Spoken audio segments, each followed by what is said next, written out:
offer to participate in the event. We had some applications and we had some staff members decide to give up their seats to students. However, I love the perspective that Regina gives to our talk. She is obviously out of her studies now, and she is a staff member here at the University of Virginia, working in the library systems. She has some great, she's gonna drop some knowledge on y'all. I'll just leave it on that.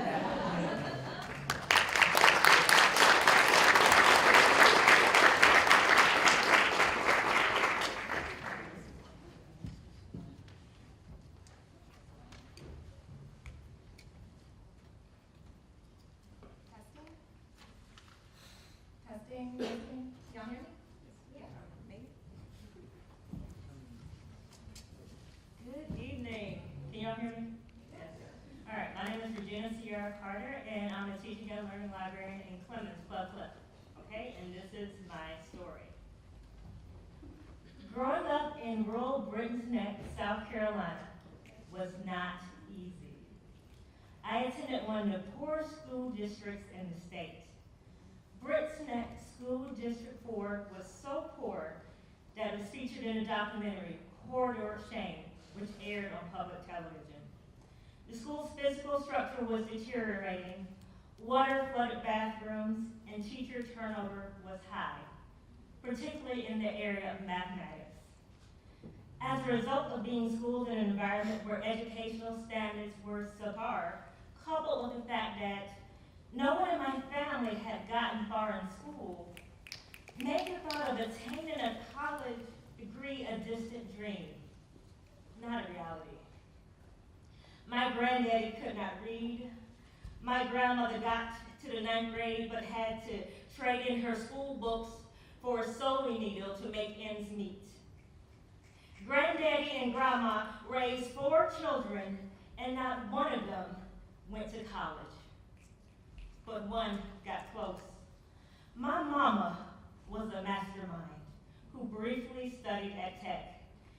There she met my smooth-talking, honey-hued daddy, a valid Vietnam War vet who convinced her that getting her MRS degree was her destiny. So she discontinued her studies, never did get that associate's degree. Neither did Daddy. When I expressed an interest in going to college, I whispered it because I was afraid. I was afraid that I was not enough. Not smart enough, not rich enough, because money was always a mirage in my family. Mommy and Daddy worked, but the money they earned just always seemed to be out of reach. I grew up in a home where my mama had to make $50 stretch to buy 2 weeks worth of groceries for a family of 4.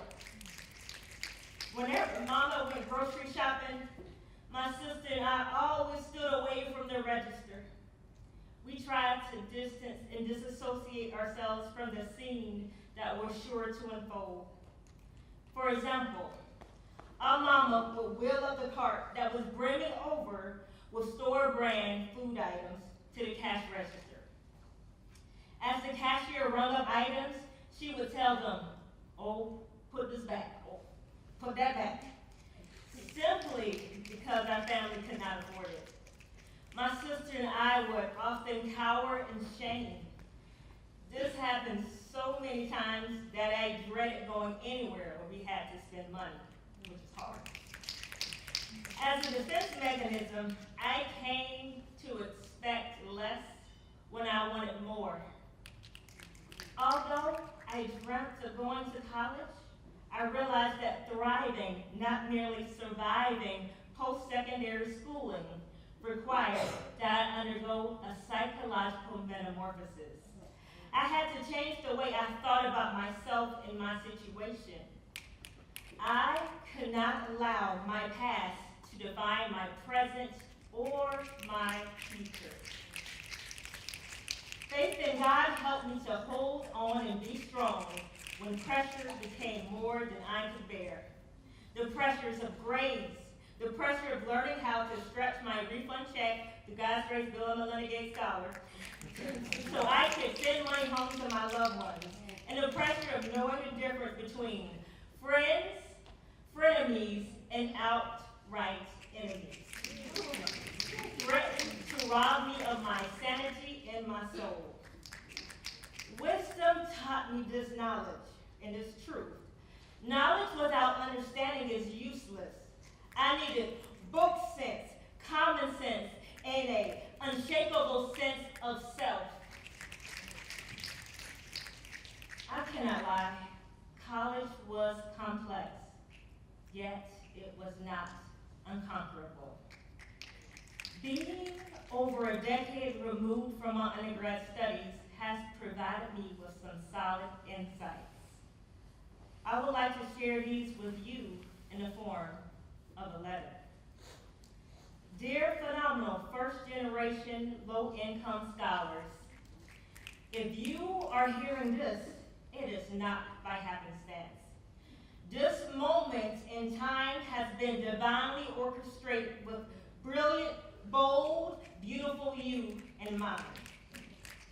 You do know that you are brilliant, bold, and beautiful, right? I was actually waiting on the response. Yes, ma'am. I am in a room full of promise, and I stopped by to remind you to know your worth. You are not some charity case, token, or statistic. You earned your place at the table, so enjoy the food and the fellowship. You cannot begin to comprehend how gifted, gorgeous, and grand you really are. You do not have to put up with nonsense. From this moment on, enter every space as though you belong there. Because you do. If people are uncomfortable with your presence or the knowledge that you drop, it is their problem and not yours. Know your worth and display it proudly. People will notice. I stopped by to remind you to unleash the beast. No, I am not suggesting that you devour everyone who disrespects you. The beast I reference refers to your natural abilities. If you are gifted in a particular area, do not conceal it. Do not apologize for your skills simply for the sake of making others feel comfortable. This is a disservice to you, your peers, and society. I am not suggesting that you brag or belittle others. I am, however, imploring you to thoughtfully and generously share your genius. I stopped by to remind you to take responsible risk. You are in school. Once you exit student mode, folks become a lot less forgiving and wonder why you have not yet figured it out. Taking responsible risk may seem oxymoronic on its face, yet it is not. You have the ability to analyze situations and take calculated steps. So stop living in fear and walk out boldly in faith. Change your inner narrative and thought processes so that you can verbally proclaim and believe what will go right and not simply what can go wrong. I know this is hard to believe, but it is the absolute truth. Nothing is impossible. I stopped by to remind you to finish, period. You are the first person in your family to go to college. Now it is your business to complete the wonderful work that you have started. Network, go to conferences, publish, and make a name for yourself if you so desire. However, please do not lose sight of the end goal, graduating and fulfilling your divine purpose. Remember, you are the first. Do your part to ensure that you are not the last. It may not seem like it today, but everything will be okay. This too shall pass. Sincerely, Dr. Regina Sierra Carter.